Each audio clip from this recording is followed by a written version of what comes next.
People ask what for? What can Shannon Aaron do? Well, the answer is, in the international context, nothing. You know, nobody will pay that much attention to what Ireland does. But the reason I looked for a recall of the Senate was because I remember being in Palestine some years ago, in an area that was heavily controlled by the Israelis, and I said to my Palestinian hosts, you know, there's nothing I can do. You know, I will have no effect.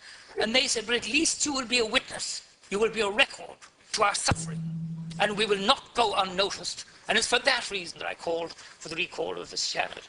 I'm very sad. I mean, I'm not anti-Israeli, I'm not anti-Semitic.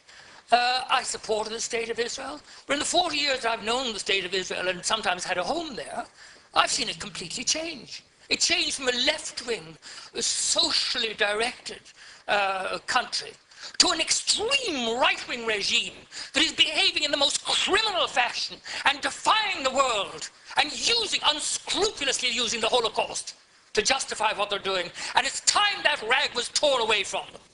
Israel is afraid of Palestinian unity. That's what all this is about. It has nothing to do with the murder, which is appalling, of those 3 Israeli kids. It's nothing to do with it. The Israeli police knew that Hamas had nothing to do with it before this war started. And with regard to Hamas, Israel created Hamas in order to split Fatah. So they're responsible for Fatah. And I had that confirmed at the highest level in the foreign ministry in Jerusalem some years ago. And I have to say, it is astonishing to me that the West prates about democracy. Every time an Islamic government crops up around the Mediterranean, they refuse to deal with it. They subvert it. They destroy it. Where's the democracy in that? We may not like it. You know, they may be antagonistic, and my Jewish friends or my Israeli friends say to me sometimes, how would you fare as a gay man in any of these? Oh, I know exactly how I'd fare, but it doesn't mean that it is correct to deny people the right to choose their own government. What self-respecting or sane people would allow their enemies to choose their government for them? Can you imagine it happening in this country? I certainly cannot. And America has a shameful role to play in this.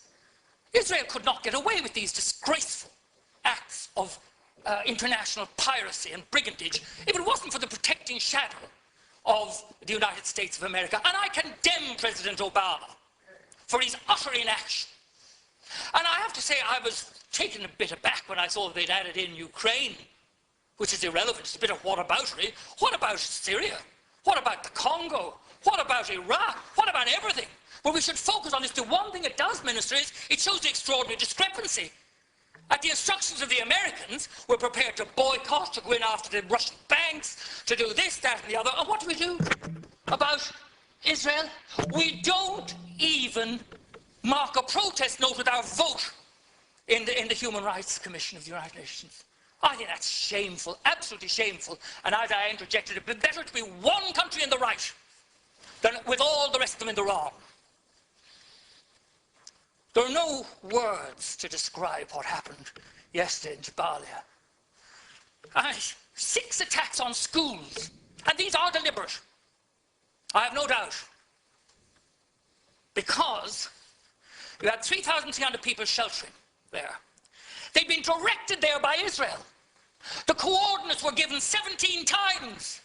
How could anybody claim that they didn't know what they were doing? Israel's policy is shoot first and weep afterwards. Oh, did we hit children? What a terrible tragedy.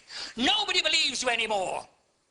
You're doing this to exert pressure on Hamas. But I'll tell you this, you will not resolve this problem until, as we did in this country, you involve both of the participants. There's no point in having any kind of an alleged truce that only has one side in it. And it was laughable, the rubbish produced by the Israelis, the Americans, and the Egyptians. They didn't consult Hamas. I mean, that is just utter, absolute madness. And Tony Blair was involved in it. My God, that man is shameless, utterly shameless. He should keep his face out of the Middle East after what he and George Bush on the other side, done. Yes, there were 3 mothballed schools used to store weapons. But this was discovered by the UN and reported by the UN, not by the Israelis. Then there's a situation where entire families are obliterated. In one case, 20 members of one family slaughtered. And the children, the disproportionate amount of women and children killed in this situation is a violation of all the spiritual beauty that Judaism stands for. The respect for life, the fact that if you save one life, you've saved the universe. All this blown out of the window. And blown out of the window, as I saw, by the arrival of 1,200,000 extremely right-wing former citizens of the Soviet Union. And can I just say this? I think it's time people told the truth about what people are saying in Israel. For example, Interior Minister Eddie Yishan in 2012 saying they're going to send the Gaza back to the Middle Ages. Defense Minister Matan Vilnai said they were going to visit the Holocaust on the Palestinians. That's Nazi talk. I'm not saying that that man's a Nazi. He's describing himself as a Nazi. What to do? First of all, remove the embargo. That has to be done. Then, the Euromed agreement. I mean, there are human rights protocols attached to this. Time after time in the Foreign Affairs Committee, I've asked for this to be monitored. They won't even monitor the human rights agreements. What human rights are there when there are thousands of women and children being killed and injured? Israeli goods, particularly in the settlements, should be boycotted. And I believe there should be an expulsion of the Israeli ambassador. I delayed in saying this, but he has his fingers in his ears all the time. And he just repeats slogans from Jerusalem. 1 minute, thank you very much. I've had a very considerable volume of correspondence, 90% of it supporting the Israeli side. And I respect all my correspondents. But it's obviously an organized campaign, and they all say, thank Ireland for voting the way they did at the UN. That tells you. And the Israeli spokesmen all mark you with South African, English, or American accents, talking about the land of Palestine. They all congratulate us as well. I believe that the United Nations should accept full and permanent responsibility for the welfare of the people of Gaza. And if that means an international force going in, that's fine. This country should explore the possibility of using our civilian services like the ESB to rebuild the only power station in Gaza.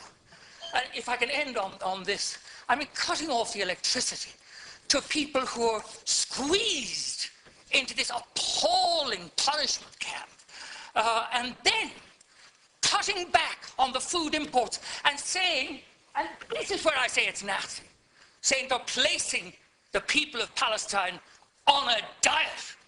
What a contempt that shows for human beings. And we should stand against that contempt and with human rights. And I'm with human rights, whether they're Israeli, gay, women, black, whatever they are. I'm not changing my position. I'm not anti-Israel, I'm not anti-Semitic, but I am pro-human rights for every human.